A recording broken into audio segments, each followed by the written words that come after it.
Tes, coba. Oh, kok saya nggak ada suara. Tes, tes. Masuk ya?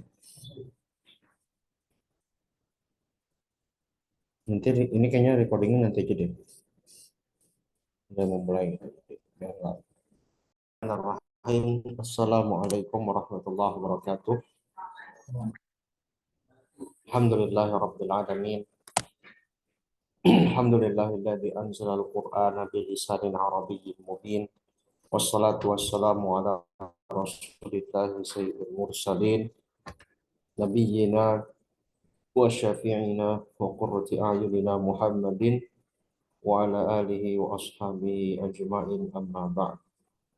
Subhanaka la ilma lana illa ma 'allamtana innaka antal alimul hakim.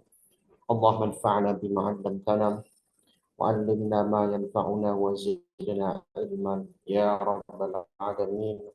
Allahumma iftah lana futuhal 'arifin wa ilhamal malaikatil muqarrabin wa hifdzal anbiya'i wal mursalin innaka anta arhamur rahimin. Ikhwah wa akhwat rahimani wa rahimakumullah, khususnya mahasantri pesantren Kosan Bisa dan juga peserta umum yang mungkin menyimak via Zoom streaming. Alhamdulillah kita berjumpa kembali di salah satu agenda rutin dari Pesan Bisa, yaitu Kupas atau kajian umum pesan yang diselenggarakan per 2 pekan sekali dengan tema yang disesuaikan. Kali ini insya Allah kita akan membahas tentang salah satu tematik ya yang berkaitan dengan Al-Quran, yang dimana Al-Quran ini adalah salah satu ilmu dan buku yang kita selalu baca dan pelajari dalam keseharian. Tapi ada kalanya kita belum menyikapi Al-Quran itu sebagaimana mestinya. Al-Quran itu seakan-akan kita hanya sebagai bacaan rutin tanpa membekas pada diri sendiri dan juga tidak memiliki orientasi yang baik, yang positif untuk di kemudian hari. Padahal Allah Subhanahu wa taala menurunkan Al-Qur'an itu banyak fungsinya. Fungsi utama adalah Allah menurunkan kitabun anzalnahu ilaika mubarakun liyadabbaru ayati. Salah satunya adalah dan poin utama Quran diturunkan itu untuk ditadabbur atau direnungi, difahami, dikaji, ya. Dan juga kajian tersebut dan hasil perenungan tersebut tentunya memberikan dampak yang positif. Di tengah kehidupan dunia yang semakin banyak permasalahan, semakin banyak hingar dan bingarnya, kita sebagai manusia mencari kebahagiaan. Orientasi kebahagiaan itu ada yang bersifat absolut, ada yang bersifat relatif. Kalau kebahagiaan dicari dari sisi kehidupan dunia yang relatif, orang jalan-jalan rekreasi setiap pekan, setiap weekend ke tempat-tempat tertentu yang dapat membuat pikirannya menjadi tenang, entah itu misalnya ke taman, entah itu misalnya ke pusat perbelanjaan, entah itu ke taman rekreasi dan segala macam, itu memang memberikan kebahagiaan. Tetapi bahagia tersebut tidak abadi. Bahagia tersebut bersifat temporal atau sementara. Atau kita mencari kebahagiaan misalnya eh, mendapatkan kesuksesan di dalam perkuliahan kita sebagai mahasiswa misalnya. Kita akan bahagia kalau misalnya kita mendapatkan IP-nya itu 3,5 ke atas. Kita bahagia kalau kita selalu mendapatkan karena keaktifan kita di kelas atau di perkuliahan. Tetapi kebahagiaan itu akan sirna ketika misalnya kita ternyata tidak bisa istiqomah dengan hal tersebut. Atau ternyata ketika kita telah lulus, hal-hal tersebut ijazah yang kita pakai ternyata ada kalanya tidak terpakai pada semua hal. Dia terpakai untuk kerja, tapi orang tidak melihat lagi sisi penilaian. Orang akan melihat dari sisi perilaku kita, dari sisi moral kita, dan segala macam. Akhirnya bahagia tersebut juga bersifat sementara. Orang yang mencari pekerjaan, utamanya seorang ayah atau seorang bapak, menjadi kepala rumah tangga, mencari kebahagiaan dengan apa? Salah satunya mereka bekerja sebanyak-banyaknya, mencari uang sebanyak-banyaknya, sehingga mendapatkan keuntungan yang banyak, membahagiakan istrinya, membahagiakan anak-anaknya, membahagiakan sepupunya, pamannya, bibinya, bahkan mungkin bapak ibunya jika masih hidup ya. Tetapi ternyata kekayaan yang dimiliki, entah itu nanti pakaian, entah itu uangnya, atau itu makanan, ya, atau itu kendaraan yang dimiliki, semuanya akan usang pada waktunya. Baju yang dipakai pasti memiliki waktu, entah itu bersih lagi atau sudah tidak muat lagi ukurannya, kebesaran ataupun kekecilan, pasti baju itu akan terus berganti. Makanan pun juga sama. Makanan yang kita makan, mau seenak apapun makanan itu, semahal apapun makanan itu yang kita ambil dari restoran tertentu atau dari tempat makan tertentu, kebahagiaan dan kenikmatan tersebut terasa di mulut, tetapi ujung-ujungnya pasti akan keluar dari bawah dubur kita. Dia tidak akan ada di semuanya. Uang pun juga sama. Orang yang memiliki banyak uang, entah dia sebagai kepala keluarga atau antum misalnya sebagai seorang mahasiswa yang pernah magang dan mendapat keuntungan, kebahagiaan tersebut juga sementara. Ya, artinya semua kebahagiaan itu bukan berarti saya sampaikan tidak boleh, karena manusia itu butuh yang namanya kebahagiaan. Manusia itu butuh yang namanya kesenangan. Ya, wa mal hayatud dunya illa la'ibun walahu. Kehidupan dunia itu kata Allah, dia hanya sebagaimana permainan dan senda gurau. Dia banyak candanya, dia banyak hal-hal yang mungkin tidak eh, ditekuni dengan itu sebagai hal-hal yang permainan, tidak gunakan untuk hal yang manfaat, maka akan memberikan bahaya dia di akhirat. Ya. Maka nanti kita akan sampaikan bagaimana kita cara memanfaatkan kehidupan kita di dunia ini dengan hal-hal yang bermanfaat. Ya, Allah Subhanahu Wa Taala juga mengatakan eh, apa namanya, wa ma hadhil hayatud dunya illa lahu wa la'ib wa inna daral akhirata lahiyal hayawan law kanu ya'lamun. Hampir mirip redaksinya, ya bahwasanya kehidupan dunia kita lalui itu dia ibarat sebagai tempat wahana bermain. Artinya kita bersenang-senang, kita diberikan kesempatan. Allah tidak ingatkan kepada kita, permainan itu akan berakhir. Sebagaimana ketika kita masuk ke wahana permainan, sebagaimana kita main games misalnya, sebagaimana kita uh, melakukan suatu aktivitas yang merehatkan, semua tidak akan lama, semua itu hanya sebentar.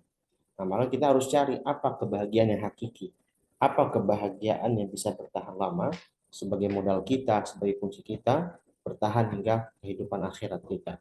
Tentunya sebagai seorang muslim kita harus meyakini bahwasanya kita tidak hidup selama-lamanya di dunia. Ya, dan kita butuh namanya persiapan menghadapi hari akhirat. Sebagaimana kata Allah Subhanahu wa taala dalam surah Al-Hasyr, ya ayyuhalladzina amanu taqullaha wal tanzur nafsum ma qaddamat lighad. Persiapkan untuk hari akhir, untuk hari esok. Maksudnya apa? Al-ghad di situ ulama menafsirkan adalah yaumul akhirat, yaumul ma'ad, hari kembalinya kita kepada Allah Subhanahu wa taala. Nah, maka siapa sebenarnya orang yang berbahagia? Ketika kita ingin mencari suatu perspektif sebagai seorang muslim, kita lihat dulu pandangan dari Al-Qur'an. Kita lihat dulu pandangan dari As-Sunnah. Kita lihat dulu pandangan dari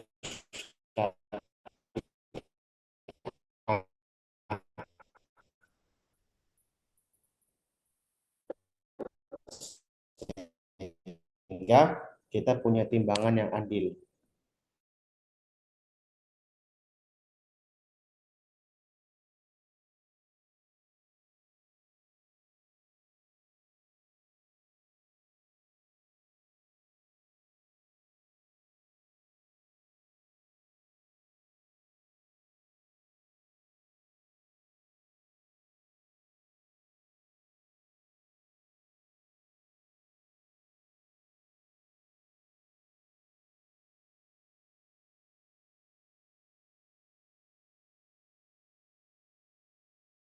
Dalam surah Al-Mu'minun,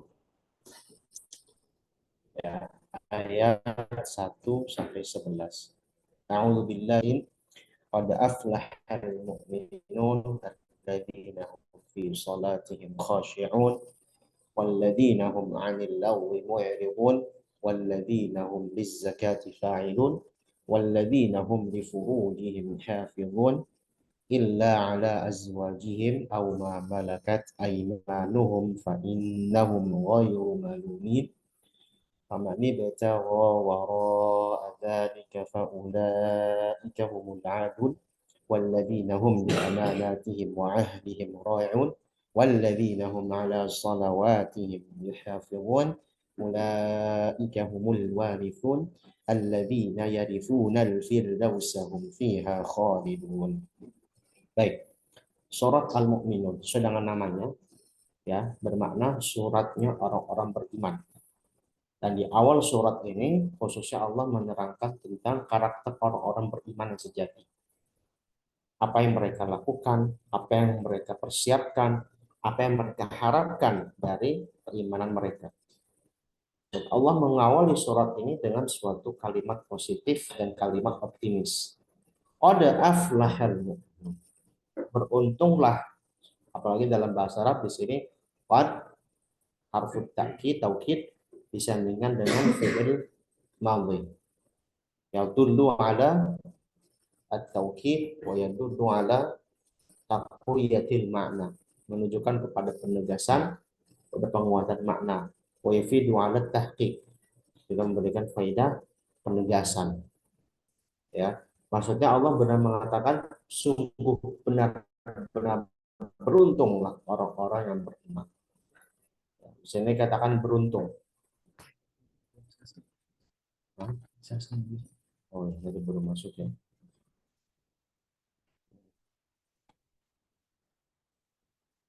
Oke. Sungguh beruntunglah orang-orang yang beriman. Ya, siapa orang-orang beriman itu? Di sini Allah berkata aflah. Aflah itu beruntung. Bisa juga kita maknakan sebagai kebahagiaan. Karena orang beruntung itu pasti bahagia. Tapi orang bahagia belum tentu beruntung. Ya, karena keberuntungan yang diingkai dalam syariat itu adalah keberuntungan yang mengantarkan dia kepada tujuan akhir nanti dan mengantarkan dia kepada hal yang memiliki manfaat jangka panjang. Jadi kalau bahagia saja dalam bahasa Arab ada dua kata sebenarnya. Bahagia itu juga bisa dari kata faza, yafuz, ya bisa juga bersama juga. Berarti beruntung, maksud juga dikatakan juga bahagia. Ya, ada kata faza yafuzu, aflaha yuflihu, ada fariha yafrahu, termasuk juga yang mendekati sebenarnya kata fariha yafrahu farhan, ya, dan bahagia seperti itu. Tapi pemaknaan bahagia dari kata-kata tersebut masih bermakna parsial atau sebagian. Ya, nah kita tarik kebahagiaan itu dari perspektif syariat yang mengatakan kepada keberuntungan.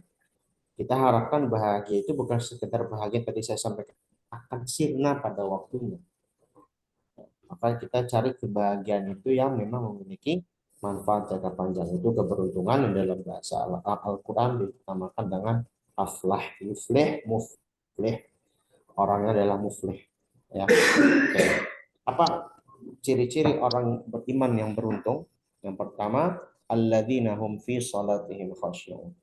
Yaitu mereka beruntung dari sisi spiritual.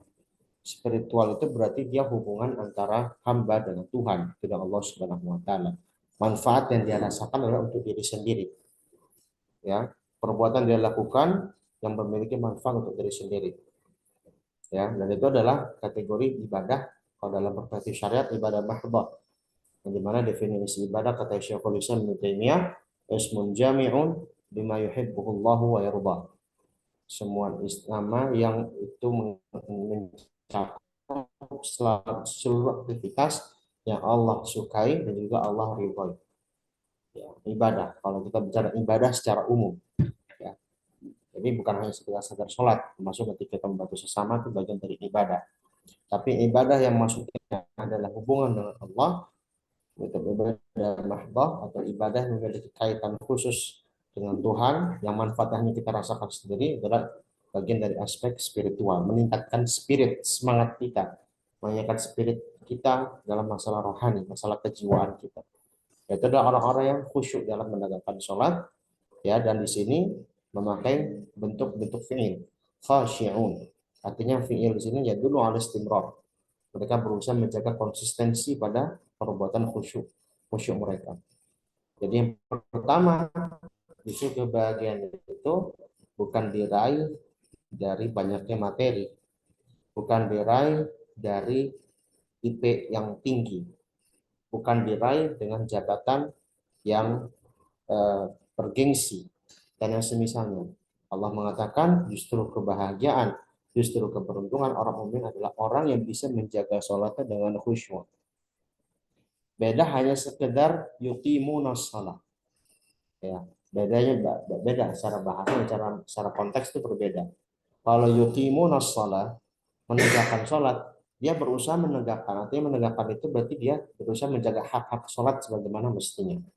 Sholat di awal waktu, yang laki-laki menunaikan berjamaah di masjid, ya, yang perempuan walaupun sunnahnya tetap di rumah, tapi dia tetap menjaga awal waktu, ya, dan berusaha berjamaah dengan orang-orang yang ada di rumah kalau memang ada, ya. Lalu juga di antara hak-hak sholat, hak-hak sholat yang diperlukan dalam iqamatus sholat, yaitu adalah memperbaiki niat sholat dia bukan lagi sekedar untuk menunaikan kewajiban, tapi sebagai bentuk kebutuhan kepada Allah. Nah, eh, tapi di konteks al-mu'minun ini, pemakaian kata khusyuk dalam sholat itu justru hanya dipakai di kata dan di konteks kalimat surat al-mu'minun. Kebanyakan sholat. Karena iqamatus sholat itu bagian dari kewajiban. Yang itu masih tingkat dasar. Ya, ya, jadi dia menegakkan sholat adalah bagian dari kewajiban kita sebagai seorang muslim. Sholat-sholat wajib, utama yang 5 waktu. Tapi tingkatan yang paling lebih utama lagi di atas itu bukan lagi sekedar yuqimunas sholat, tapi mereka yakhshaun. Mereka berusaha khusyuk. Sholat mereka itu bukan lagi atas dasar kewajiban, bukan lagi atas rasa kebutuhan. Ada tingkatan ketiga di atasnya, itu adalah rasa khasyah, rasa takut, rasa khawatir, dan bahkan rasa mahabbah, rasa kecintaan kepada Allah Subhanahu wa taala. Ya. Maka disinilah ciri orang yang memiliki kebahagiaan yang hakiki. Secara spiritual, mereka menegakkan sholat dengan khusyuk dan juga konsisten dengan kekhusyuannya. Memang masalah khusyuk ini masalah yang sulit. Saya berbicara tentang ini bukan berarti paling khusyuk dalam sholat.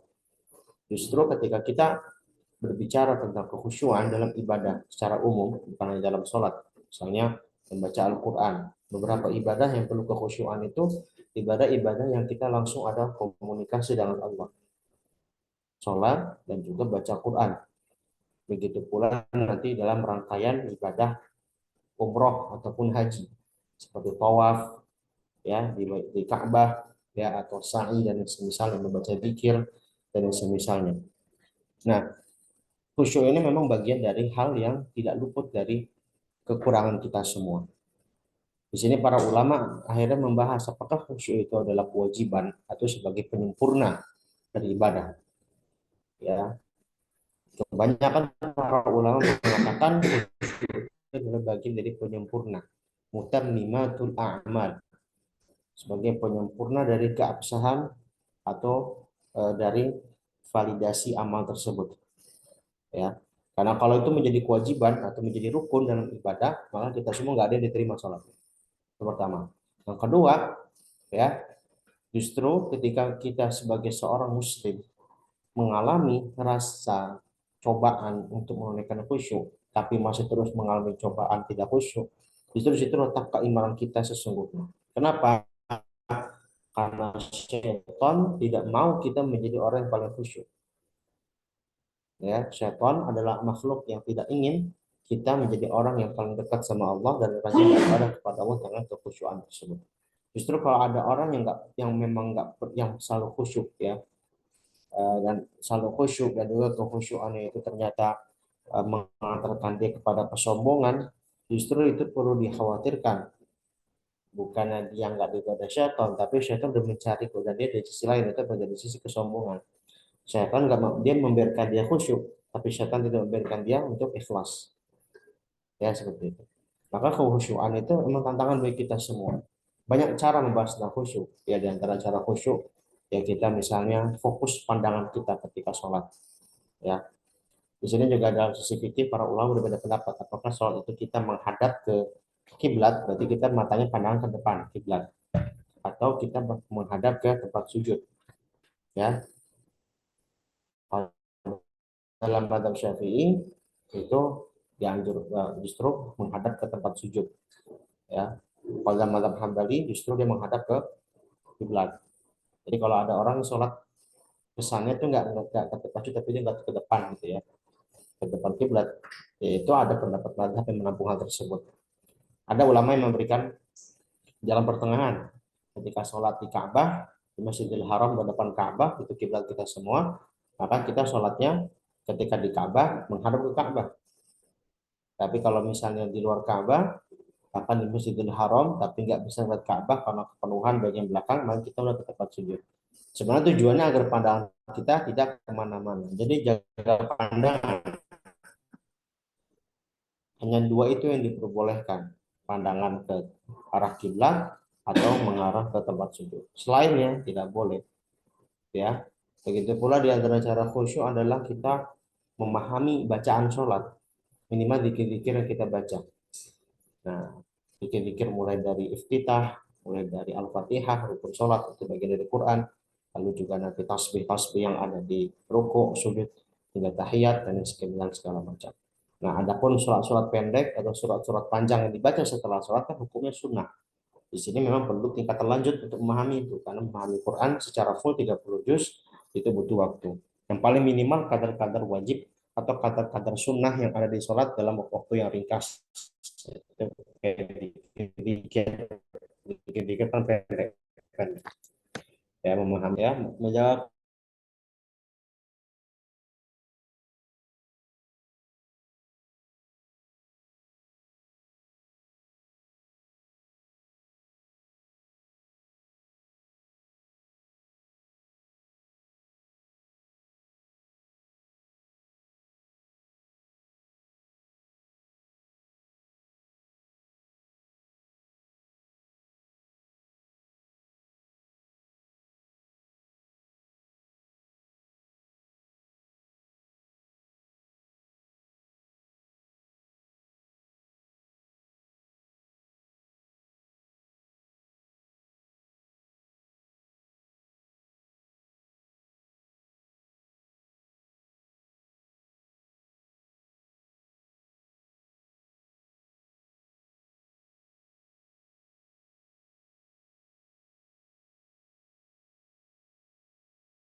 itu adalah besaran zakat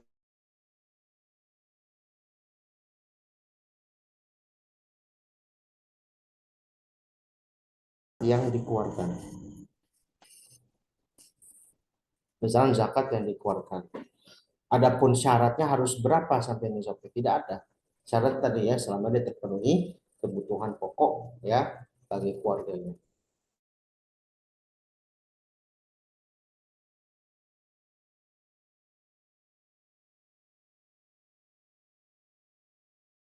Begitu ya. Termasuk itu bagi diri sendiri.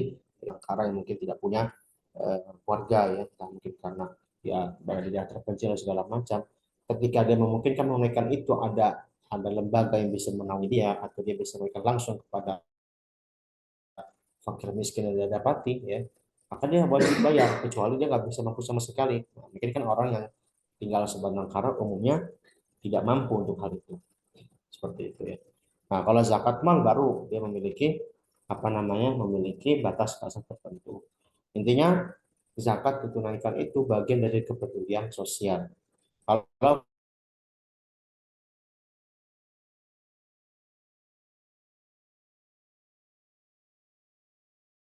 pun kita nggak bisa zakat, kita bisa dengan cara yang lebih umum yang kita bisa lakukan. Pembatasan ini surah Al-Baqarah ya ayat 265 dan seterusnya. 263 sampai seterusnya. Mathalul ladzina yunfiquna amwalahum fi sabilillahi kamathali habbatin ambatat orang yang berinfak di jalan Allah ya umum redaksinya infak apapun infak itu berarti kita memberikan sesuatu yang bagian dari harta kita untuk kebutuhan orang lain untuk membantu orang lain dalam kadar yang lebih umum entah membantu dia dalam perkara pendidikan dia atau membantu dia dalam rangka memberikan makan memberikan minum itu bagian dari infak dan sedekah ya dan segala macam intinya orang yang bahagia itu justru bukan hanya sekadar memperbaiki diri sendiri tapi juga memperbaiki hubungan dengan orang lain utamanya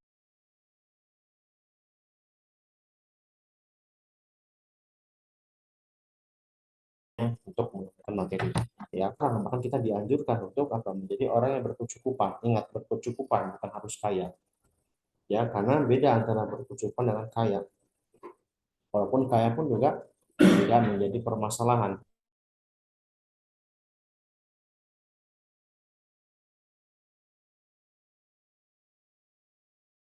Ya, antara doa yang Nabi SAW pernah belajar. Ya Allah, kami memohon kepada Engkau tuqa, yaitu adalah al-afwa, permohonan maaf darimu atas segala dosa yang kita lakukan. Wattuqa, yaitu sifat takwa, sifat rasa khasyah kepadamu.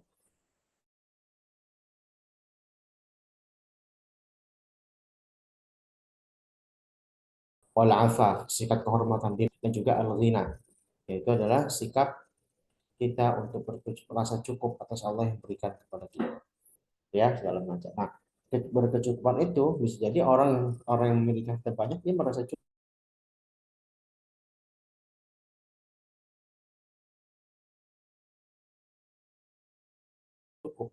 Tapi orang yang mohon maaf ya realistisnya misalnya di kita ada orang yang gajinya UMR ya dapat UMR. Ada yang di bawah UMR, ada yang lebih dari UMR. Kita nggak bisa menentukan kebahagiaan kalau dalam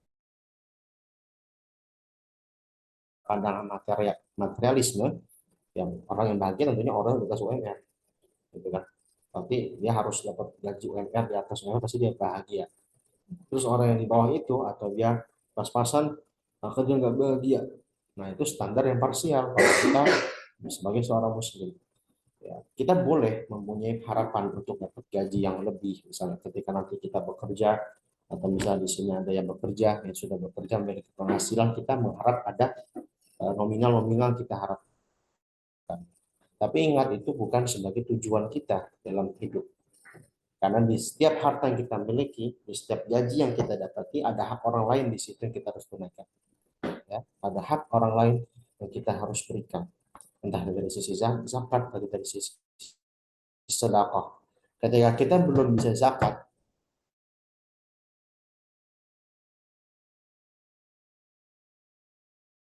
karena belum sampai nisab itu kan kewajiban kita semua, entah di kesempatan-kesempatan tertentu yang semisal.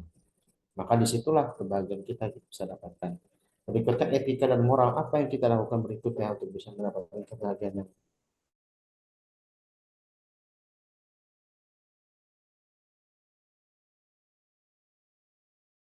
lanjut, yaitu kita menjaga sial. Allah sudah sampaikan dari jauh-jauh kesempatan, diantaranya walladzina hum li furujihim hafizun. Orang-orang yang menjaga kemaluannya. Yang menjaga kemaluan di sini tentunya ada potensi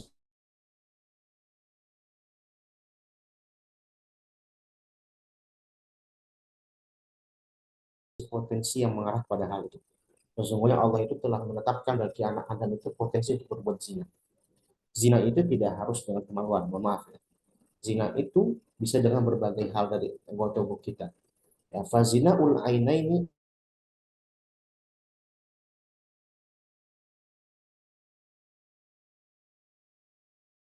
dan nazar, syahwat, ya, dengan pandangan syahwat yang potensial mengarahkan kepada perbuatan-perbuatan tidak diinginkan. Penglihatan kita boleh lakukan penglihatan sekali atau penglihatan yang didasari hanya dasar penglihatan yang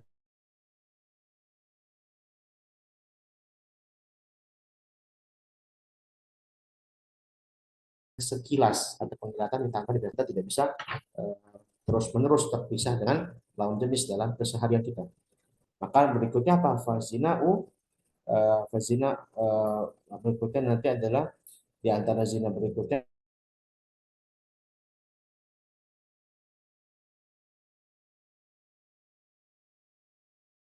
akan zina mata itu dengan dari mata. Lalu berikutnya nanti hingga masuk kepada zina pada kemaluan itu sendiri. Maka yusaddiq au yukadzib. Ya, fal farju yusaddiq au yukadzib. Ya, itu dalam Sahih Bukhari dan Muslim disampaikan.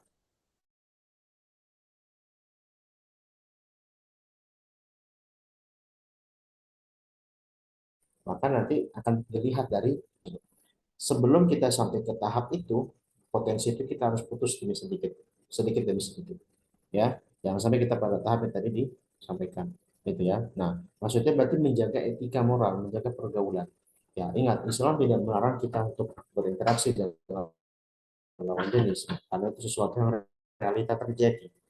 Zaman Nabi SAW, walaupun misalnya terpisah antara laki dan perempuan dalam berbagai aspek atau dalam berbagai kesempatan, tapi ada kali tidak bisa terpisahkan, ada di pasar. Ya, kalau dulu mungkin pembelajaran masih terpisah, atau sekarang sebagai negara Timur Tengah masih bisa terpisah, tapi sekarang kita yang hidup di lingkungan heterogen di perkuliahan, di tempat kerja yang memang ada peran kita sebagai seorang muslim dan muslimah untuk menjaga pandangan kita agar tidak mengarah kepada hal-hal potensi zina yang paling parah nanti.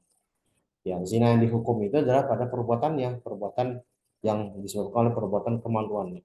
Tapi selain itu potensi-potensi tadi itu adalah hal yang mengarahkan kepada hal tersebut.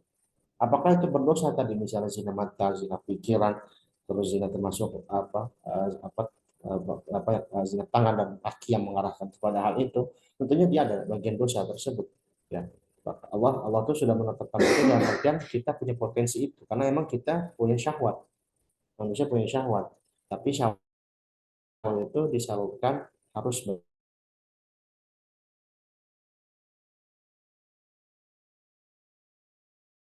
bagaimana mestinya. Ya, maka kalau memang sudah mampu menikah, silakan menikah. Ada kemampuan untuk menikah baik secara finansial, secara mental, walaupun kemampuannya berbeda-beda. Tapi kalau belum mampu karena apa atau ada kebutuhan lain, maka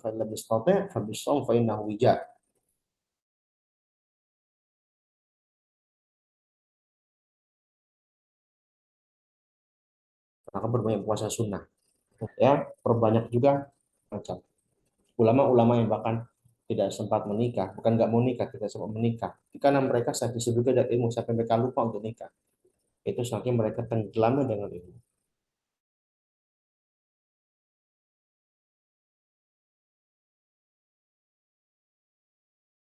Ya seperti Imam Nawawi, Ibnu Taimiyah ayatnya. Ya, mereka bukan berarti nggak mau, ya, tapi mereka saking sibuknya dengan ilmu. Nah, ketika satu cara yang paling terbaik kita menyibukkan diri hal dengan tersebut. Ya, jadi kan rasa cinta, rasa suka itu wajar.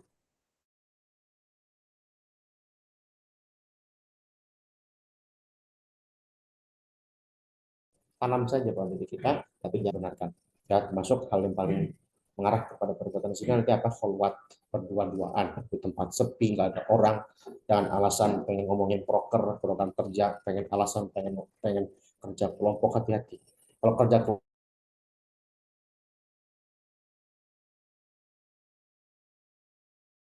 kelompok sebagai mahasiswa kerjanya bareng-bareng dua doang, hindari minimal bareng-bareng 4-5 orang yang memang itu ada orang lain yang bisa membersamai kita. Maka ikhtilat itu, campur laki perempuan itu hukumnya masih lebih variatif, tidak semuanya mutlak haram.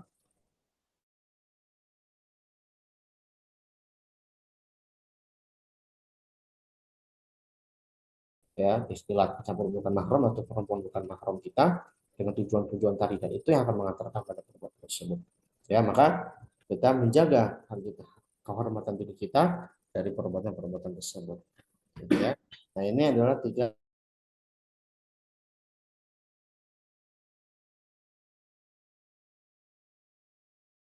hal yang didapatkan dari surah Al-Mu'minun. Orang mukmin. Berikutnya, bagaimana tanamkan bagian yang kita bisa raih? Yang pertama, kita tanamkan iman yang benar dulu. Iman yang benar ini tentu diraih dengan ilmu, diraih dengan amal. Ya, ketika kita menjadi orang mukmin dan kita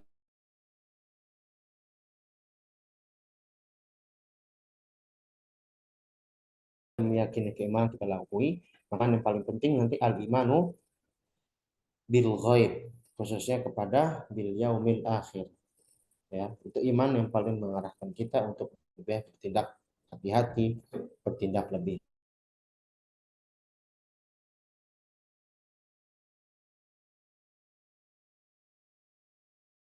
waspada, bertindak lebih segala macam. Kita punya suatu pandangan untuk menghadapi suatu hari atau suatu kesempatan yang dimana pada kesempatan itu kita nggak tahu gimana prosesnya, itu adalah hari akhir. Ya, ketika pun kita misalnya belum bisa membuktikan, ya sebagaimana pandangan sebagian orang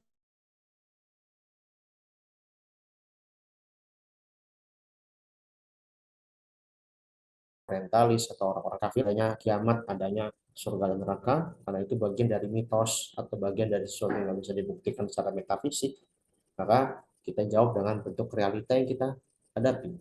Realitanya adalah yang kita persiapkan untuk hari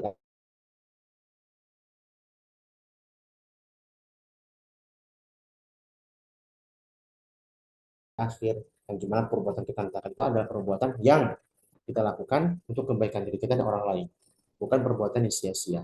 Pun kalau misalnya tidak ada, kita tidak akan menyesal dalam perbuatan-perbuatan tersebut. Kita akan merasa kita sudah punya bekal, ya sebagaimana pernah saya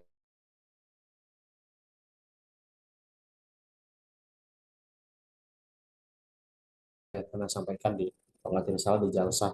Kita sedang safar nih misalnya ke suatu tempat yang jauh, kita seringkali mempersiapkan sesuatu bekal yang lebih daripada yang kita siapkan asalnya, ya misalnya kita pergi untuk waktu 10 hari, ternyata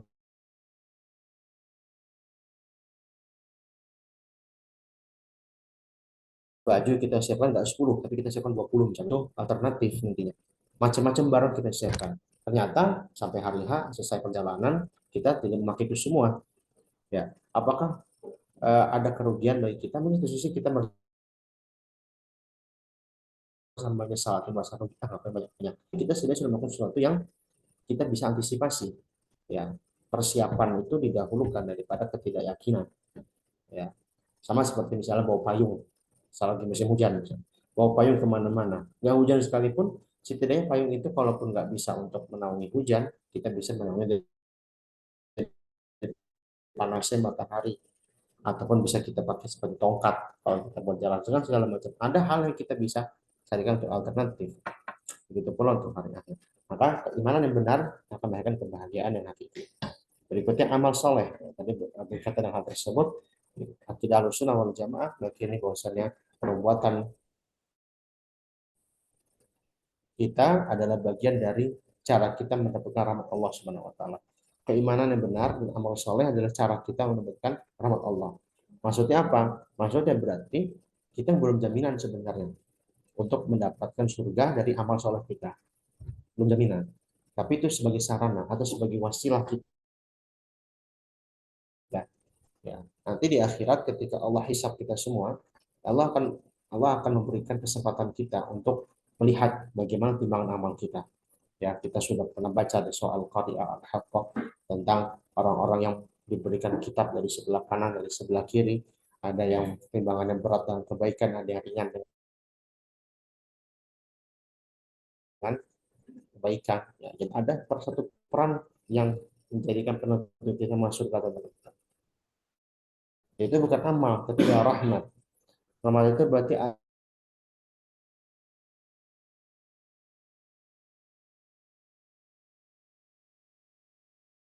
adalah dia ibarat kunci.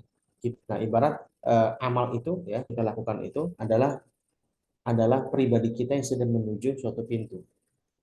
Pintu itu adalah pintu surga dan pintu neraka. Kita mesti bawa diri kita ke suatu pintu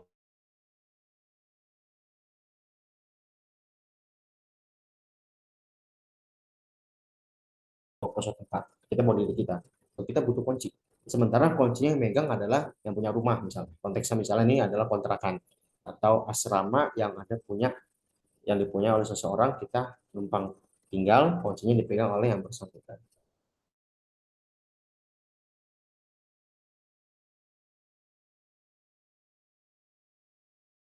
Nah, kuncinya gimana bisa kita dapetin? Nah, rahmat Allah itu seperti itu. Surga dan neraka oleh Allah Subhanahu wa taala. Kita masuk ke sana bukan hanya semata-mata karena diri kita. Amal soleh itu manfaat untuk kita dan juga untuk mendapatkan kunci yang Allah berikan itu. Itu rahmat Allah Subhanahu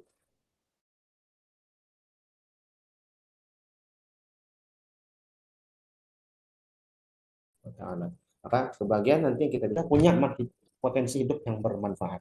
Hidup bermanfaat dari hadis Nabi SAW yang sangat singkat. Khairun nasi anfa'uhum linnas. Jadi kan perbuatan yang kita lakukan itu punya kontribusi bagi orang lain, punya manfaat bagi orang lain, baik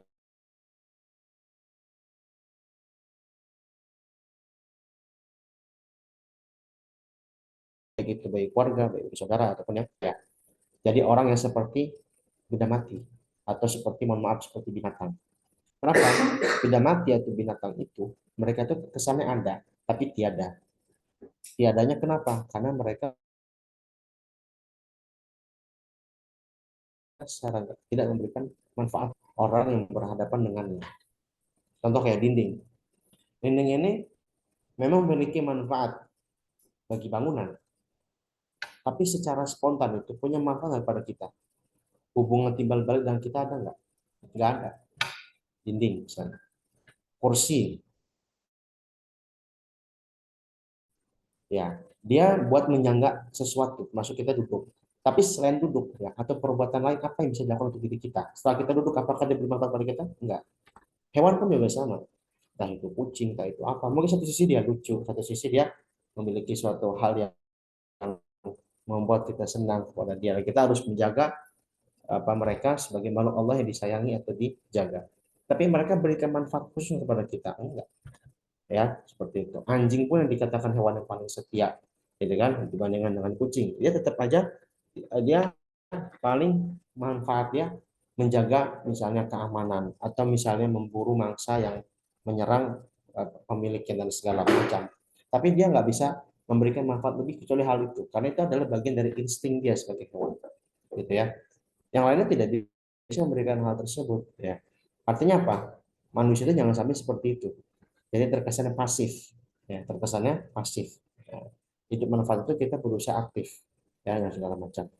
Nah, nanti hasilnya apa? Kita bisa masuk surga dan jauh dari neraka. Itu inti umum nanti dari kita mendapatkan potensi kebahagiaan. Faman zuhziha 'anil nar wa udkhilal jannata faqad faz. Itu hasil dari hidup yang kita lalui. Nah, bagaimana kita bisa melalui hidup kita bahagia dengan Al-Quran?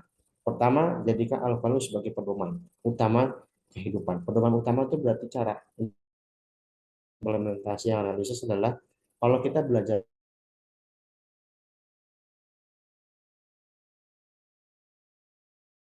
ilmu, kalau kita misalnya belajar ilmu Quran, Quran bicara apa sih? Nanti saya akan sampaikan tentang beberapa ayat-ayat yang bisa menjadi fondasi kita dalam pembelajaran ilmu yang kita lalui. Karena Quran itu tidak hanya membicarakan masalah agama, toh selesai. Ya, membicarakan fikih selesai, atau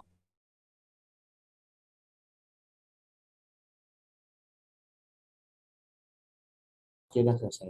Ya, semua hal dibicarakan. Yang namanya pedoman itu memang sifatnya singkat, padat, jelas, to the point. Dia tidak perlu perincian-perincian yang akibatnya orang mungkin merasa jenuh dengannya. Ya makanya kenapa ada hadis? Ya kenapa ada hadis?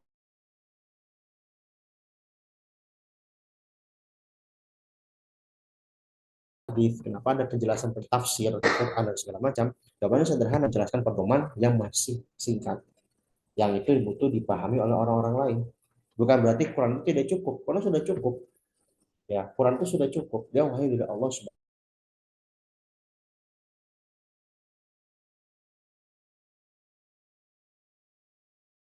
Subhanahu wa taala.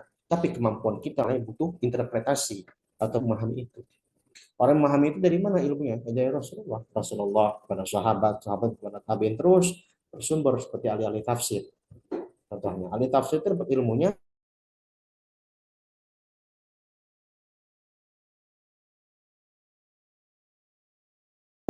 ya sumbernya dari Rasulullah. Misalnya sumber muara ilmu tafsir seperti Ibnu Abbas, Ibnu Mas'ud. Mereka adalah muridnya Rasulullah. Mereka mentafsirkan bukan dari hawa nafsu, ya, bukan dari ijtihad atau analogi yang mereka lakukan semata, tidak. Begitu ya. Jadi pedoman itu adalah sesuatu yang singkat pada jelas. Nah, maka tadi kaitkan, coba kita berusaha setiap apa yang kita lakukan, yang kita dapati, coba kita lihat ke Quran, kita buka Quran kita lihat apa sih, ada nggak sih bahasa yang relate dengan Quran? Jadi, itu pedoman hakiki. Jadi Quran itu bukan formalitas. Ya, formalitas dalam artian cuma dibaca nanti menjelang Ramadan, baca khatam, biasa itu formalitas. Ya, atau dia cuma dipanjang sebagai hiasan, ya, fokus kepada hiasan tulisan-tulisan jadi kaligrafi. Walaupun itu boleh, saya bilang, saya bukan berarti maksudnya membanding-bandingkan sesuatu yang sama-sama baik. Ya. Orang yang jauh kaligrafi, dia berusaha untuk menjaga seni Quran, memberikan syiar dakwah dari sisi keindahan. Islam tidak melarang keindahan, bahkan menyukai keindahan. Tapi ketika misalnya orientasi dia hanya pada keindahan, melupakan esensi, itu juga jadi masalah. Gitu ya. Nah, berikutnya Al-Quran menjadi obat hati. Kalau tadi pedoman berarti bahasa Arabnya huda. Dzalikal kitabul la raiba fi hudal lil muttaqin. Jadi hudan petunjuk. Kayak kita misalnya jalan, kita butuh Google Maps. Kita butuh apa namanya petunjuk arah, ya entah itu yang terpampang di jalan atau dari Google Maps yang kita cari dari internet. Bagaimana interaksi kita dengan Google Maps ketika jalan? Ya, kan kita sangat butuhkan atau kita tidak pernah lepas dari hal tersebut. Gitu ya. Kenapa? Karena memang eh, kalau kita merasa kita merasa nggak melihat tersebut atau nggak tahu jalan tersebut, kita akan tersesat. Kita sudah punya bayangan kita akan tersesat kalau kita nggak lihat ya. Kenapa kita nggak bisa sikap itu pada Quran? Gitu ya. Quran yang Allah sudah turunkan lebih dulu daripada petunjuk jalan dari Google Maps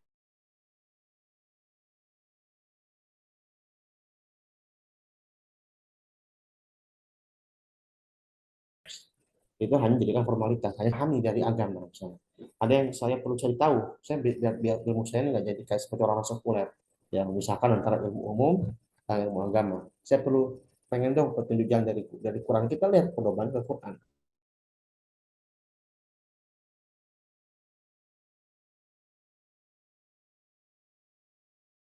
Sebagaimana kalau kita butuh butuh disuruh jalan dan seperti itu. Berikutnya adalah Al-Quran menjadi obat hati dan fisik. Ya, bahasa Arabnya adalah syifa. Ya, walau nazilul Qur'ani ma huwa syifa'un wa rahmatun lil mu'minin. Dia menjadi obat hati dan fisik. Dan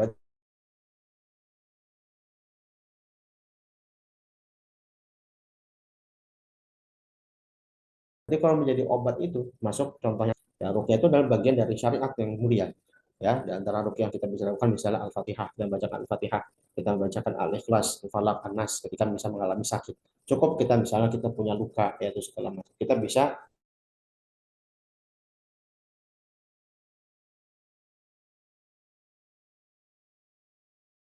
bacakan itu lalu kita tiupkan sahabat Nabi SAW pernah merukyah ya dan segala macam nanti membenarkan tindakan rukyah tersebut. Nah, itu yang mungkin realistis ya, yang paling praktis ya tentang menjadi obat ya obat.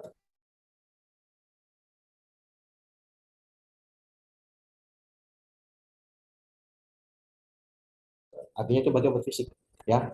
Ya, istilah lain bisa dengan obat-obat medis yang modern dan misalnya silakan digunakan. Tapi justru ya kalau memungkinkan kita coba biasakan rutin dengan hal tersebut. Ya, termasuk juga kalau itu masalah fisik, begitu pula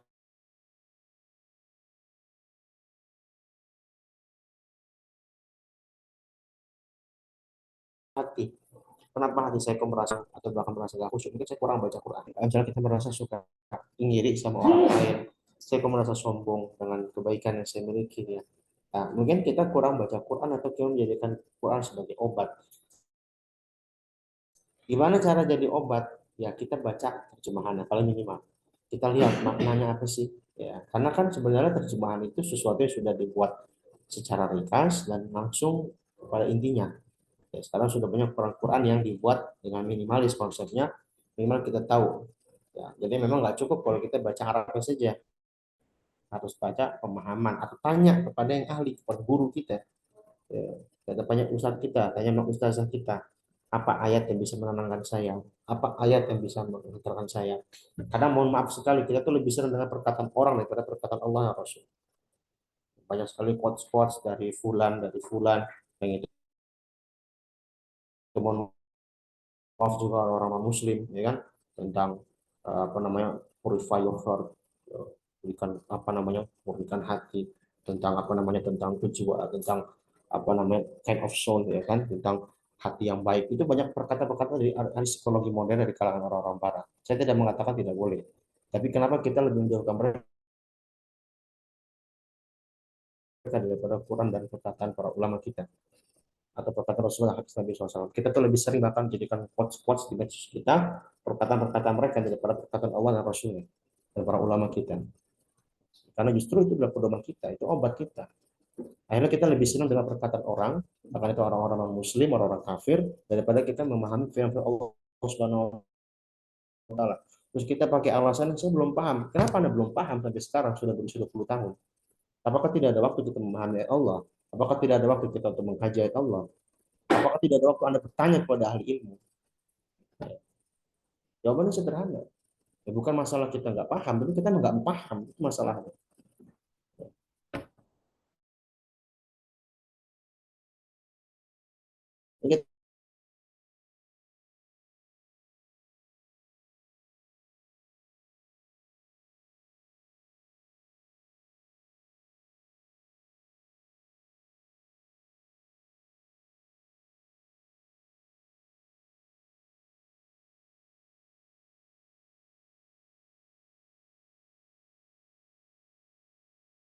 Kita lebih senang dengar perkataan perkataan mereka tentang konsep-konsep ideologi bahkan.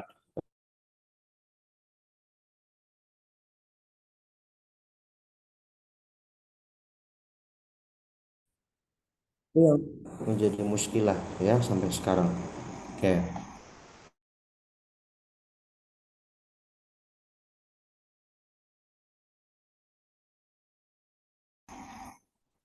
Eh, artinya sesuatu yang kita nggak bisa tinggalkan dalam sehari. Coba ada satu ayat yang kita baca, satu halaman kita baca. Ya, kayak kita punya teman antum nih, berteman antum dan berteman. Kalau kita teman itu kita tinggal sedikit aja, rasanya kayak gimana gitu rasanya. Kayak kita merasa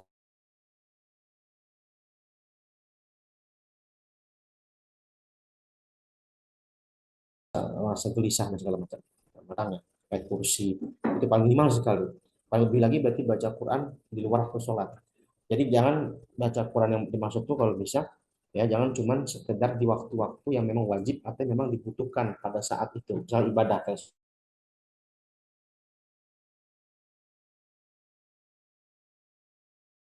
sholat. Jadi kan dia butuh memang baca Quran sore ya ataupun misalnya. Baik. Nah, ini beberapa syumuliyah atau cakupan bahasan Al-Quran untuk petunjuk ilmu-ilmu kita kaji. Tentunya ini bukan pembatasan.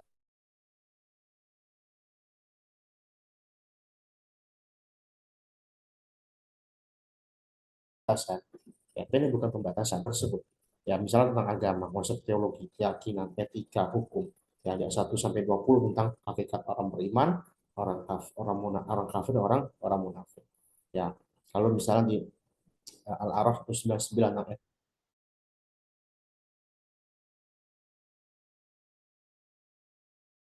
etika moral misalnya, khudil afwa, maaf, suruhlah kepada kalian dan misalnya.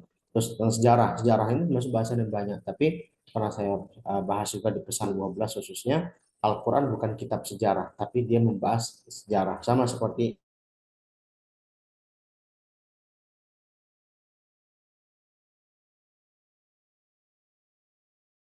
ilmu lainnya. Ya, terdahulu seperti kasus pencipta secara rinci. Artinya langsung kepada inti. Misalnya di surat Hud ada dari kisah dari kaum Ad ya sampai Firaun. Ya kan dari kaum Ad berarti kaum dari Nabi Hud sampai Nabi Musa. Ya. Diceritakan itu pada inti. Misalnya intinya Nabi itu menyampaikan risalah dakwah. Salah satu pesan dari dai itu apa? Seorang juru dakwah, la as'alukum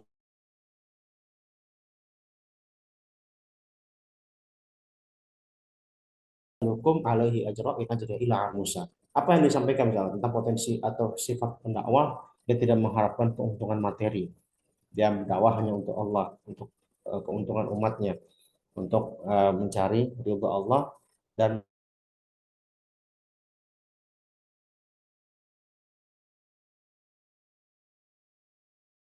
mengajak manfaat umat kepada kebenaran. Banyak di antara mereka ingkar, banyak dari mereka yang sombong, macam-macam alasan karena jabatan atau karena merasa punya fisik yang kuat, ya, atau karena mereka karena apa namanya, karena mereka merasa pendakwahnya dari kalangan keluarga, mereka merasa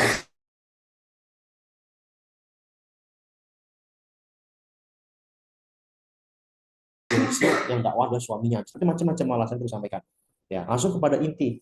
Nah, tapi kalau kita bahas misalnya bahas tentang siapa Fir'aun di zaman Nabi Musa, atau misalnya membahas tentang tahun berapa kaum Ad dan Thamud diruntuhkan, di mana tempat lokasi khususnya, dan segala macam. Bagaimana sisi arsitektur yang ada di Madain Soleh, ya, yang sekarang masih berkembang bahkan di Saudi namanya di Al-Ula, itu bisa berkembang hingga sekarang, terjaga sampai sekarang.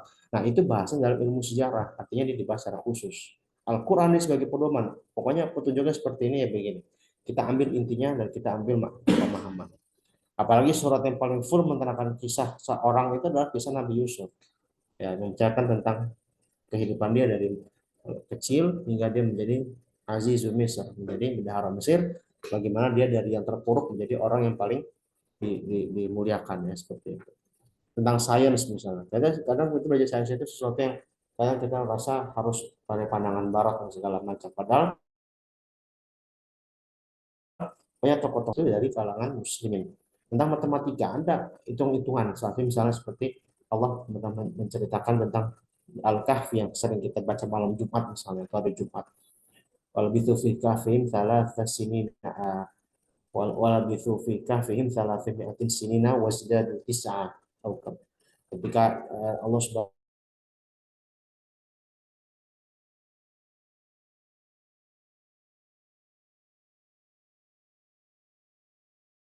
wa taala menerangkan tentang kisahnya, isyarat ayatnya, isyarat angka. Mereka tinggal 9. Ada ilmu penjumlahan di situ, ada yang angka, ternyata angka itu bisa sampai 300.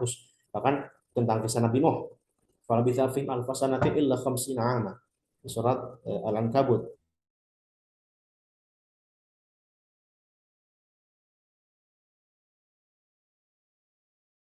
Bagaimana Nabi Nuh itu berdakwah, gitu kan? Nah itu kan ada pemahaman tersebut tentang hitung-hitungan. Walaupun emang nggak disampaikan rumus aljabar, nggak disampaikan, ya nggak disampaikan rumus yang dikembangkan, itu menjadi ilmu tersendiri. Tapi di situ ada isyarat, bahwasanya kita harus bisa berhitung, ya segala macam. Begitu pula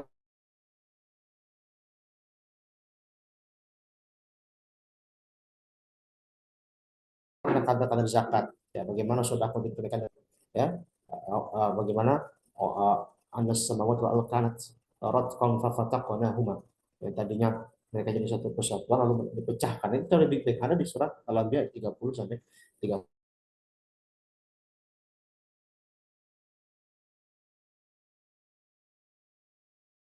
menjadi suatu dasar dalam kajian sains tentang teori arsitektur, ya bagaimana bangunan istana yang ada di istananya Nabi Sulaiman alaihissalam dan segala macam. Ini isyarat-isyarat, artinya dia memang nggak bahas secara rinci ilmu itu, memang enggak, tapi ada kaitan atau kandungan yang berkaitan dengan hal tersebut.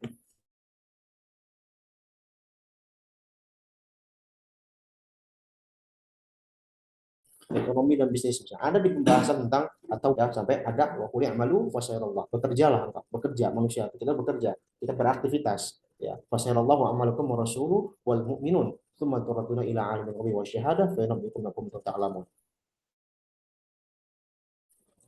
Hakikat dari pekerja kita nanti adalah kita ada pertanggungjawaban, kita ada amanah yang kita harus sampaikan, ada laporan yang kita sampaikan.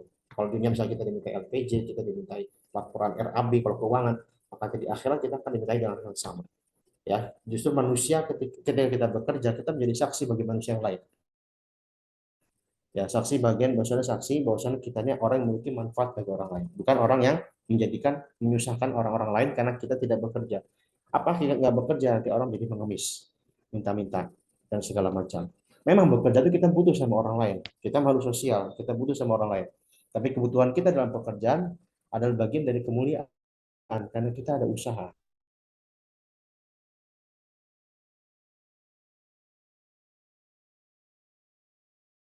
kita ada ikhtiar. Dan yang minta-minta ya, dan tentang turunkan satu surat atau satu ayat yang berkaitan dengan Quran, nggak ada yang menantang. Muhammad SAW turunkan di kalangan yang suka sastra, suka syair. Ternyata Al-Quran dengan sastra Arab, dengan syair yang dibuat orang Arab itu kalah jauh beda dengan hal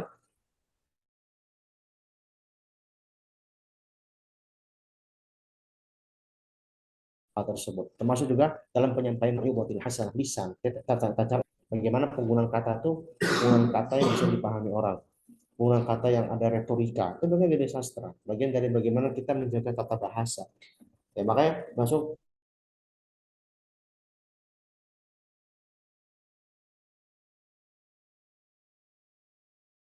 penting sekali ketika kita menyampaikan masuk mempelajari bahasa Indonesia misalnya, yang baik dan benar dalam konteks dakwah Indonesia misalnya.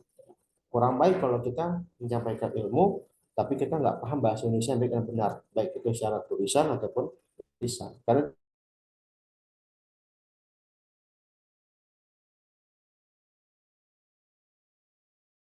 itu bagian dari strategi dakwah. Itu bagian mereka tentang bagaimana manusia itu beragam. Ya, inna ja'alnakum syu'uban wa qabaila lita'arafu inna akramakum indallahi atqakum dan seterusnya. Ya, justru budaya itu manusia itu bersuku-suku bangsa-bangsa untuk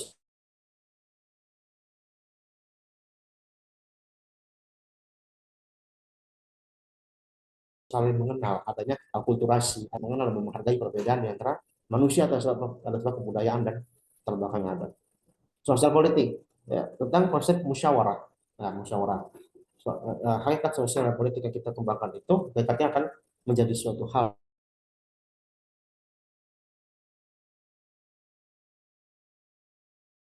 keputusan yang baik, menjadi keputusan yang adil secara pertimbangan nasional atas dasar pertimbangan disenangi atau diberikan manfaat hanya untuk keuntungan kalangan tertentu, ya seperti itu. Oke. Berikutnya tiga hal interaksi kita dengan Al-Quran, yaitu adalah tilawah dan tahfidz. Maka kita membaca Al-Quran itu bagian dari qiraah, membaca secara umum. Makanya perintah pertama iqra. Iqra itu kita baca, baca tapi tanpa harus paham. Iqra itu perintah dasar. Berikutnya ada perintah utlu, ya tala yatlu, baca dan paham. Ya al-ankabut utlu ma uhiya ilaika minal kitab wa aqimis shalah. Berikutnya tahfidz. Nah, bagian dari surat 4 ayat diulang dalam Al-Qamar, walaqad yassarnal Qur'ana lidzikri fahal muddakir.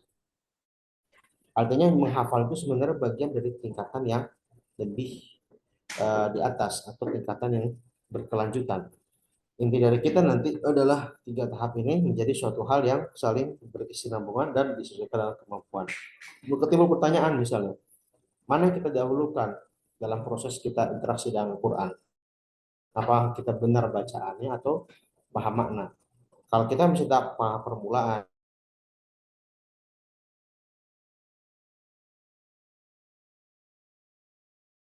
sebelum benar ngaji Quran, apalagi ada orang yang memang baru orang muslim yang udah lama tapi baru bisa ngaji sekarang.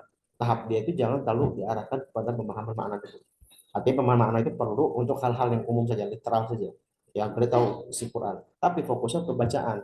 Ya,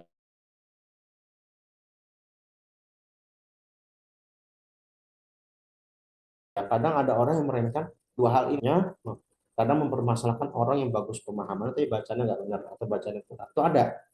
Ya, sebaliknya Ada orang yang paham makna, walaupun bacanya nggak bagus, menyalahkan orang yang fokus ke tajwid. Sehingga apa? Belajar Quran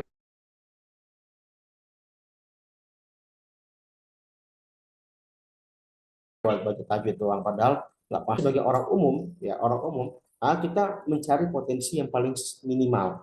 Artinya misalnya kalau kita sudah belajar ngaji, bacanya udah benar, kita tingkatkan kehafalan sedikit demi sedikit. Tidak harus 30 juz,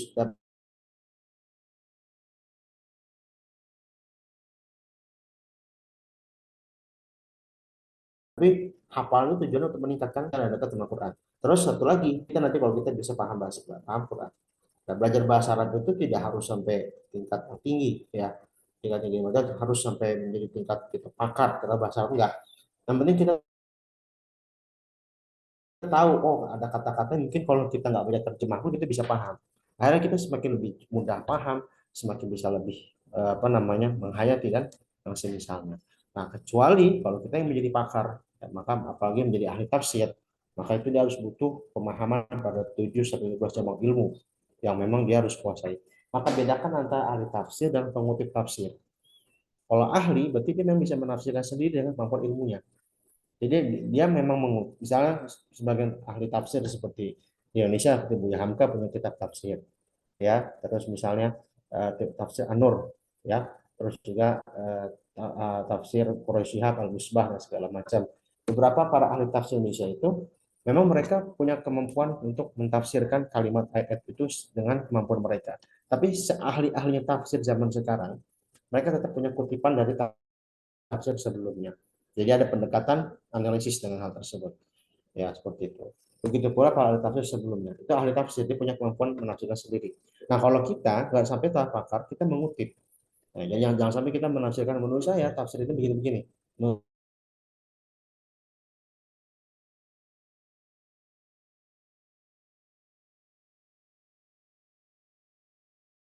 Anda itu siapa? Anda punya basic apa? Kemampuan, ya segala macam. Nah, ini bagian dari akhir materi kita hari ini. Kalau tadi konsep kebahagiaan kita dapatkan itu bagian dari interaksi berkelanjutan, ya. Ada kita membuka wawasan tentang ternyata Quran itu banyak tadi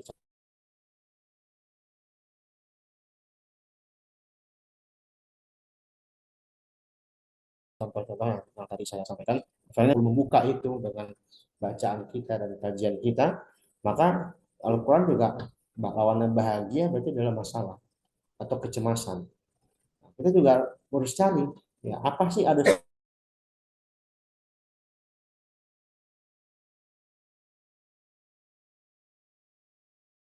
solusinya sih, ada solusi kita dikit-dikit kalau misalnya boleh aja nggak masalah kita dapat psikiater kalau memang itu masalah yang parah ya itu dibutuhkan silakan.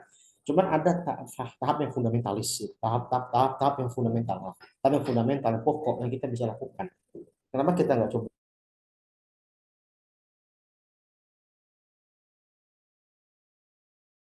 buka Quran dulu, kita tanya ke guru gitu ya.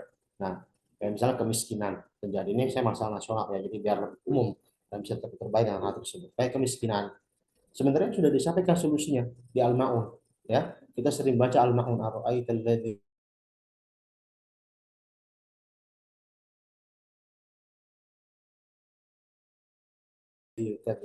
bahkan itu Nabi oleh Yatim bahkan konteks ayat ini sebagai tauhid sosial yang disampaikan oleh Kiai Ahmad Dahlan.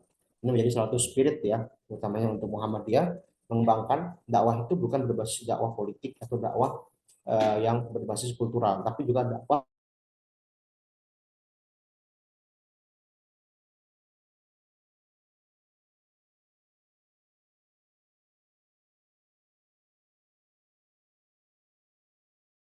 berbasis sosial dan ekonomi lagi rumah sakit dan juga lembaga sosial yang berkaitan tahun baru ya. Maksudnya tauhid tersebut tauhid karena ayat pertama di dalam Al-Maun itu bicara tentang konsep pendustaan terhadap agama. Ya, artinya orang yang tidak bahkan bisa dikatakan orang yang mengingkari tentang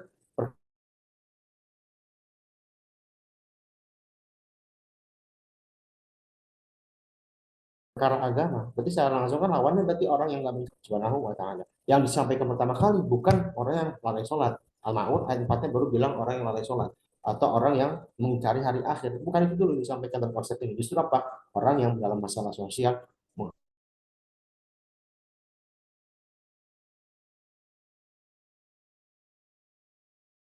menghardik anak yatim, nggak pernah ngasih makan. Maka ketika kita semakin bertauhid, kan itu saja. Itu bagian dari realita. Ketika kita bertauhid, ada lawannya syirik, ada lawannya betul kalau dalam masalah konsep sunnah, lawannya berarti mungkin ada perbuatan bukan bid'ah, misalnya ada khurafat, takhayul. Itu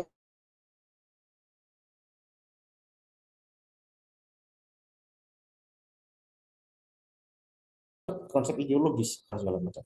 Ada hedonisme, masyarakat yang bebas bergaul sampai ada banyak kasus-kasus perzinaan, atau kasus-kasus yang paling marah juga LGBT yang terjadi. Itu sebenarnya disampaikan dalam beberapa ayat, misalnya dalam At-Takatsur. Kalau misalnya hedonisme yang segala macam, mereka lupa, mereka terlalu berbangga dengan prestis mereka tanpa ada pikiran terhadap akhirat mereka akan ada. Makanya orang yang begitu begitu apa namanya begitu begitu bangga dengan hartanya, mereka akan lupa dengan namanya kuburan. Mereka akan lupa namanya, mereka akan jadi mayat, mereka akan masuk keranda, mereka akan dikafani, mereka akan mati. Mereka akan lupa seperti itu. Dan bedakan antara at-takatsur itu kan bermegah-megahan dan tujuannya megahan itu untuk memperbanyak kekayaan diri. Karena sebagian sahabat ada yang kaya, sebagian ulama orang soleh ada yang kaya. Ya, kaya dalam artian mereka kaya bukan karena untuk memperkaya diri, tapi karena pekerjaan mereka yang halal dan mereka punya keberkahan harta tersebut karena mereka orang yang suka memberi dan peduli sama orang. Ya, Utsman bin Affan, Abdurrahman bin Auf dan masih misalnya. Pergaulan bebas masyarakat terjadi misalnya nggak pernah menjaga konsep etika masuk rumah orang, berikan salam ke rumah orang itu ya, akhirnya kadang melihat aurat rumah orang atau konsep menundukkan pandangan di surah An-Nur, ya begitu pula yang lainnya. Kriminalitas, nah termasuk itu masalah itu ada kasus-kasus kriminal itu karena kurangnya amar ma'ruf nahi munkar. Padahal Allah Subhanahu wa taala melebihkan umat Islam ini dari umat-umat lainnya, utamanya kaum-kaum Yahudi dan Nasrani yang terdahulu. Pembedanya ada satu hal, ya kuntum khairu ummatin ukhrijat linnas ta'muruna bil ma'ruf wa tanhauna 'anil munkar wa tu'minuna billah. Ada konsep kita ngajak kebaikan, mencegah kemungkaran. Yang susah itu mencegah kemungkaran, ya, cegah kemungkaran, ya, entah itu kemungkaran dalam hal pribadi,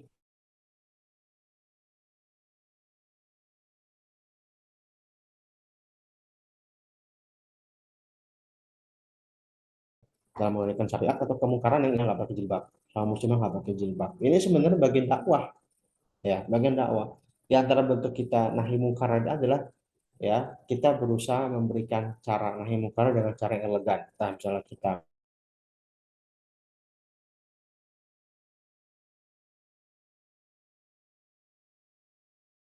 berikan hadiah dia jilbab, tiba-tiba itu kan apa namanya dia apa namanya berada di teman lingkungan teman-teman yang berhijab misalnya. Itu contoh sederhana, ya, contoh sederhana gitu ya. Nah, kalau misalnya berapa temannya nggak sholat, ya sama aja, perempuan juga sama-sama nggak apa, sama dosanya kalau nggak sholat. Itu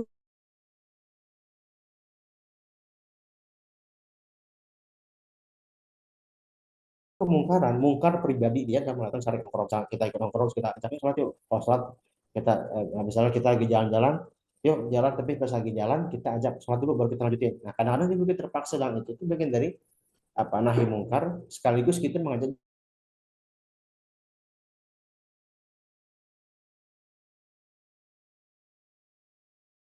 pada kebaikan. Dua hal sepaket dalam hal dalam menyampaikan hal tersebut.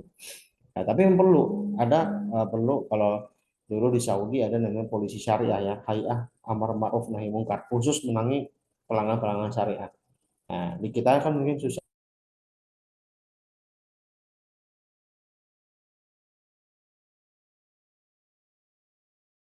ya untuk hal tersebut. Ya, maka sebenarnya masuk hal yang perlu menjadi perhatian adalah di antara kriminal yang terjadi itu jadi karena adanya ketidakharusan rumah tangga, terutama orang tua ke anak atau anak ke orang tua. Nah, kalau kita sebagai anak,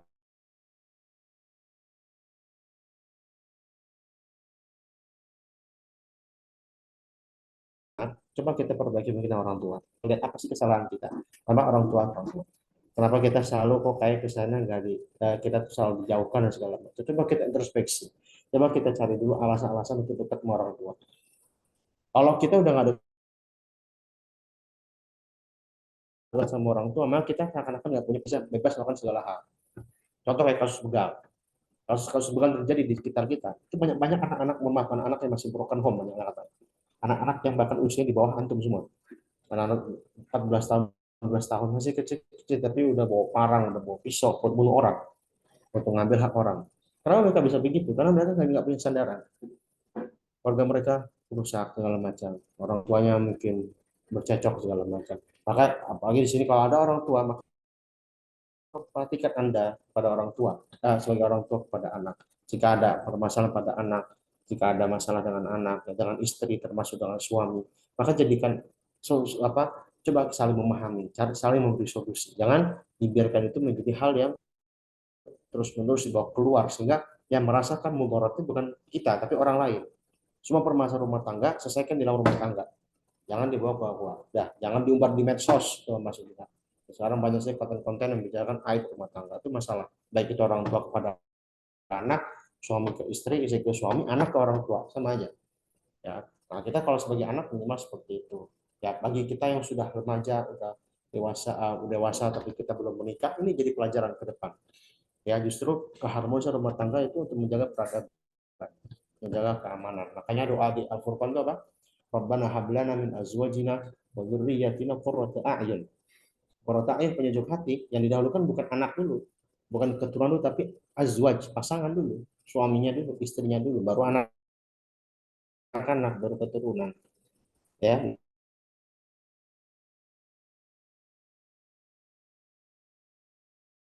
ya segala macam. Berikutnya tentang penyimpalisme, sama aja, penyimpangan yang ekstrim kan sama. Ini mungkin ada salah satu tema khusus yang pengen saya angkat nanti di kajian berikutnya tentang konsep Islam moderat atau moderasi beragama itu benar, bagaimana sih pandangan moderasi beragama itu. Moderasi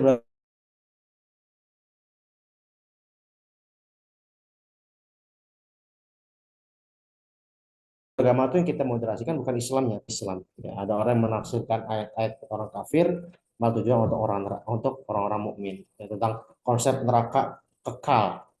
Kalau kita sebagai Ahlussunnah wal Jamaah, nggak ada orang Muslim kekal di neraka.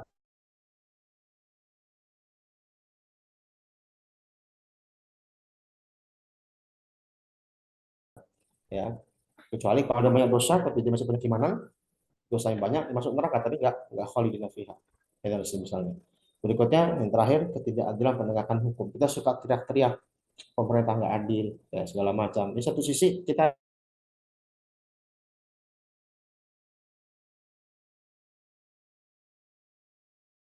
ada hak menyampaikan aspirasi. Tapi amanah orang tua nitipin sesuatu kepada kita sebagai anak, guru nitipin sesuatu kita pada sebagai murid. Ataupun sebaliknya, amanah, kita tanggung jawab, kita perhatian, kita peka terhadap apa yang menjadi kewajiban kita melaksanakan hal tersebut. Dan juga profesional. Makanya perintah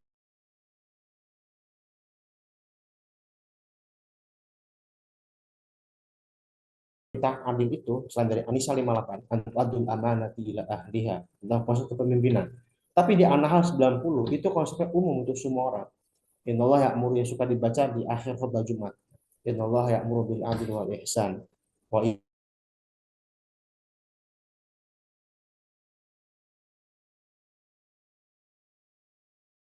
ita idul qurba wa yanha 'anil adli, berbuat ihsan, ya berbuat baik, berbuat positif, memberikan manfaat, mencegah dari kemungkaran, itu untuk kita semua sebagai seorang muslim.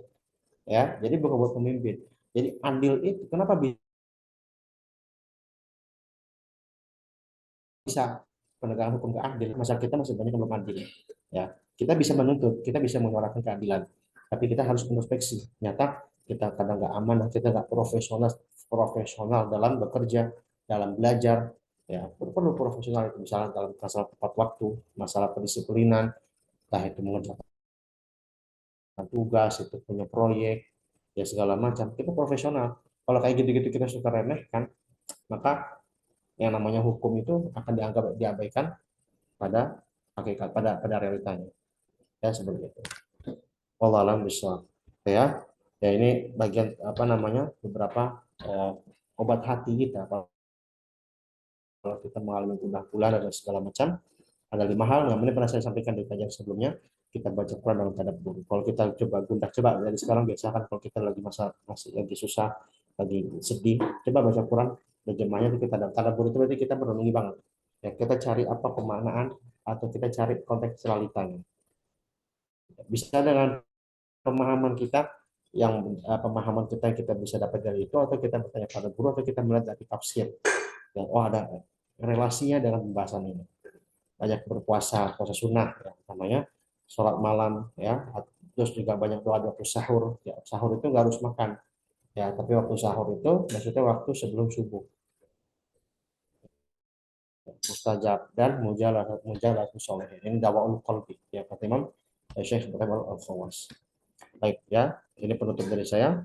Al-Quran bukan sekedar pajangan, tapi dia juga sebagai pedoman. Dia tidak cukup dibaca, tapi dia juga salah berkaca di diri kita. Dia tidak butuh pada kita, tapi kita yang butuh dengannya, ya. Karena Al-Quran nanti akan menjadi penuntut dan sebagai pendukung kita di yaumul akhir, ya. Syafi'an li ashabi, iqra al-Quran fa innahu ya'ti yaumil qiyamah syafi'an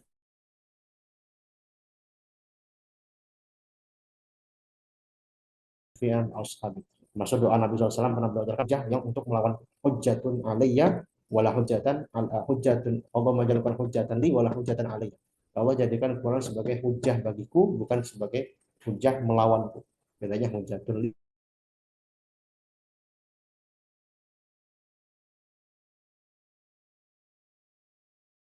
dan hujjatan alaiya. Yang terakhir Al-Quran. Allah alam. Ini doa yang bisa kita amalkan kalau kita ingin menjadikan Quran sebagai pelit pulara. Allah menjadikan Quran Rabi'a qulubina. Ya Allah, jadikan Quran sebagai musim semi hati kami. Musim semi itu kalau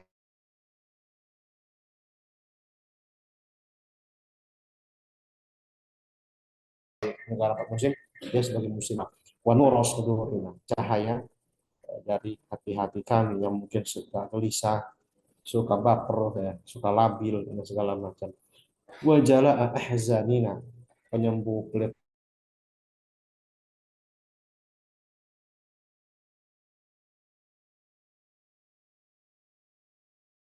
pulara dari kesedihan kami. Wa dhahaba. Amin ya rabbal alamin. Baik, Allah alam bisawab, ya. Mungkin itu yang kita bisa kaji. Semoga ini bermanfaat untuk kita semua. Sebelum tutup, mungkin ada yang mau didiskusikan dari ikhwah wa akhwat hafizani wa hafizakumullah. Dari anak pesan mungkin dulu, silakan.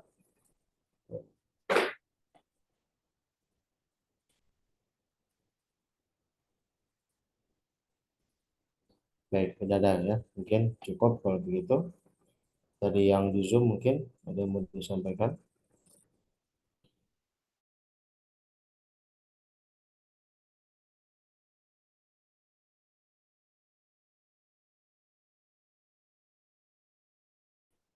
Boleh secara chat atau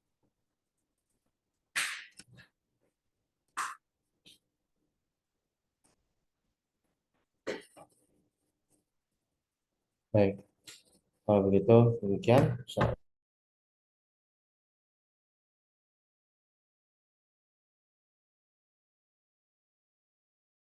kita tutup majelis kita yang berkah dan mengaplikasikan Al-Quran dalam keseharian. Dan semoga Allah meningkatkan keilmuan kita dan pengembangan kita dengan Al-Quran kita baca dan menanamkan kebahagiaan kita dengan Al-Quran dan juga yang lainnya. Dan semoga Allah Subhanahu wa